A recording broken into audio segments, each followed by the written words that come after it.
video kali ini saya nak sharekan rutin yang saya gunakan untuk merawat sakit plantar fasciitis.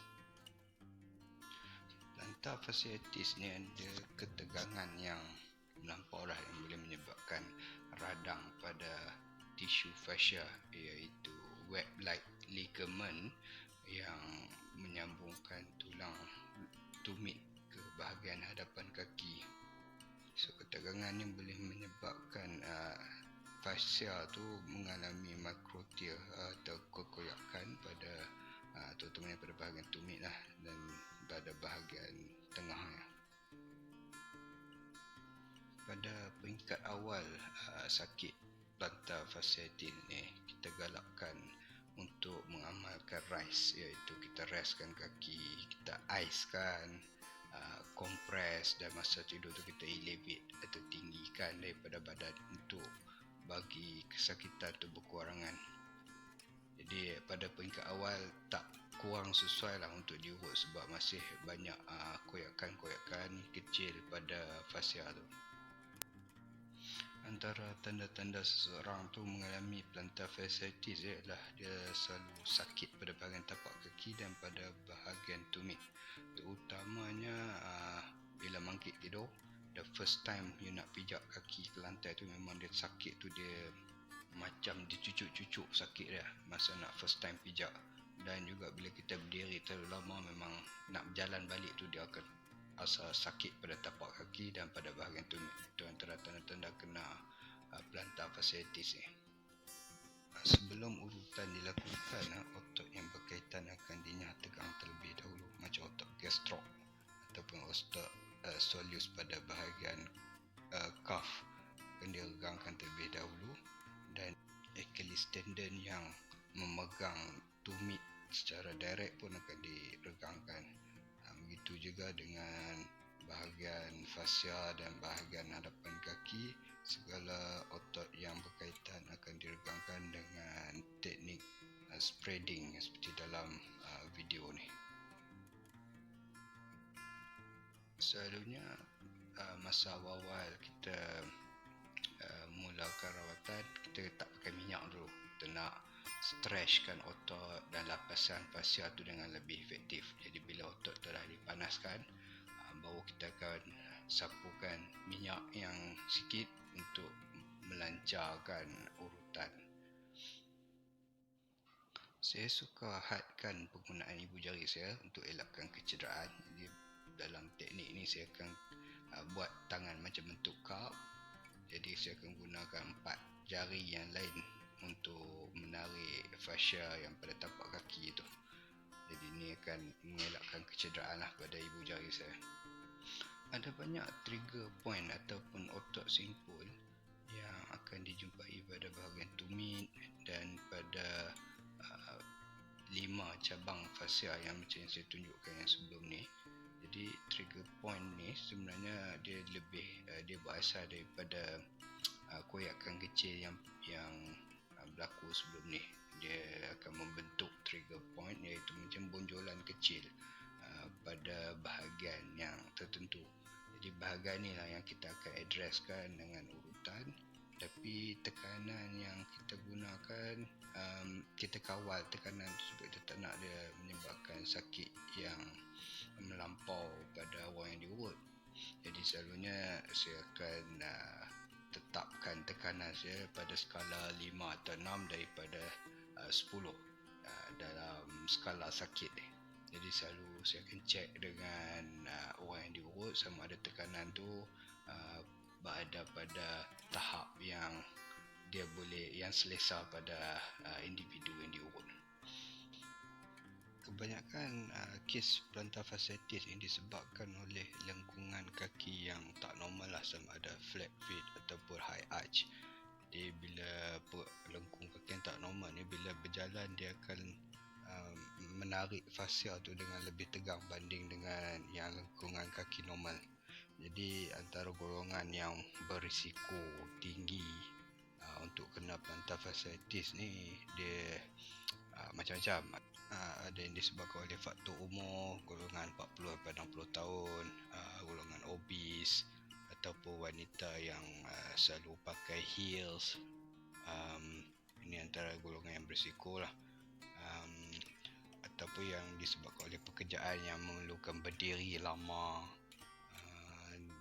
dan golongan runner yang selalunya otot pada soleus dan Achilles tendon yang terlalu tegang. Ini antara yang golongan yang berisiko lah, yang selalu kena plantar fasciitis. Bahagian dalam tumit ni akan diurut untuk memastikan attachment pada Achilles tendon ni dapat dinyah tegangkan. Jadi dia akan mengurangkan daya tarikan daripada Achilles tendon pada tumit yang menarik fascia pada tapak kaki. Pemakaian kasut yang tak kena dengan profil kaki pun boleh jadi punca. Macam contohnya orang yang kaki yang mempunyai lengkung yang tinggi, itu dia pakai kasut yang flat. Itu memang boleh menyebabkan fascia tu bertambah tegang. Selain daripada tu, kasut yang dah lusuh, yang tapak pun dah jadi tak sama rata pun boleh menjadi punca pada plantar fasciitis ni. Walaupun plantar fasciitis ni menyebabkan sakit pada tapak kaki, kita juga akan address pada otot-otot extensor, iaitu otot pada bahagian atas kaki yang berfungsi untuk menggerakkan ibu jari ke bahagian atas. Jadi ini untuk mengimbangi bahagian bawah dan bahagian atas kaki.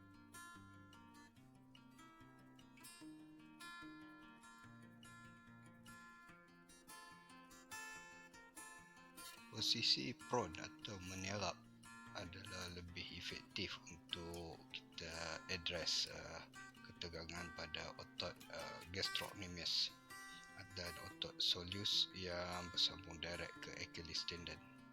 Regangan PNF atau proprioceptive neuromuscular facilitation yang bersifat isometrik akan digunakan bukan untuk menarik, memanjangkan otot, tapi otot tu dia akan contract secara statik dan menyah tegangkan otot tersebut dengan lebih efektif.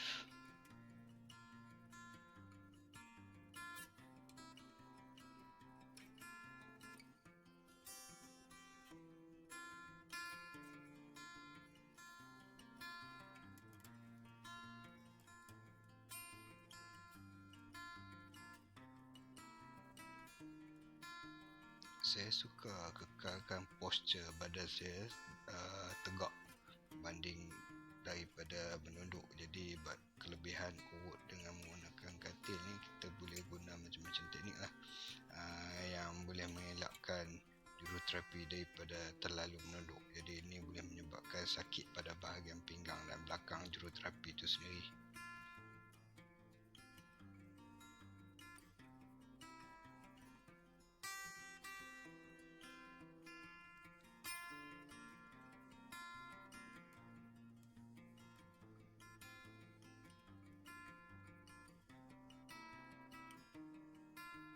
Alatan IASTM ataupun Instrument Assisted Soft Tissue Manipulation turut diguna pakai dalam rawatan plantar fasciitis ni.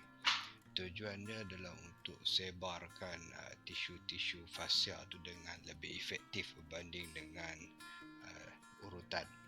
Jadi angle yang diguna pakai semasa menggunakan IASTM ni adalah 45 darjah, bukan menekan direct ke bawah, tapi dalam sudut 45 darjah ni kita nak sebarkan tisu-tisu fascia tu dengan lebih efektif berbanding urutan. Fascia ni dia lapisan kolagen yang mana dia bertindak macam sarung dan tisu penyambung pada otot. Jadi kalau siapa ingat masa raya Korban baru ni, bila kita lapah daging tu, kita akan tengok di setiap bahagian daging tu dia macam ada satu lapisan yang agak lut sinar pada setiap bahagian-bahagian daging tu. Jadi itulah yang tisu fascia tu.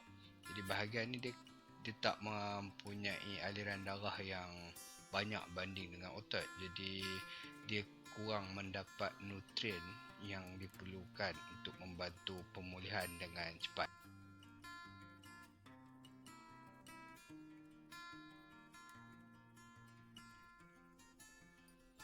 Teknik ni saya akan gunakan untuk memastikan postur badan saya tak menunduk. Jadi saya boleh menekankan postur badan yang tegak. Akhir sekali, urutan secara lembut melalui teknik F-Rush dan Petrissage akan dilakukan untuk melancarkan lagi peredaran darah pada sekitar bahagian yang diurut sebelumnya ni. Jemput untuk tekan button like sekiranya anda suka dengan video rutin rawatan ni, dan jemput untuk subscribe ke channel Simple Pulih untuk dapatkan video-video terkini berkaitan dengan urutan dan kesihatan otot. Okey, terima kasih.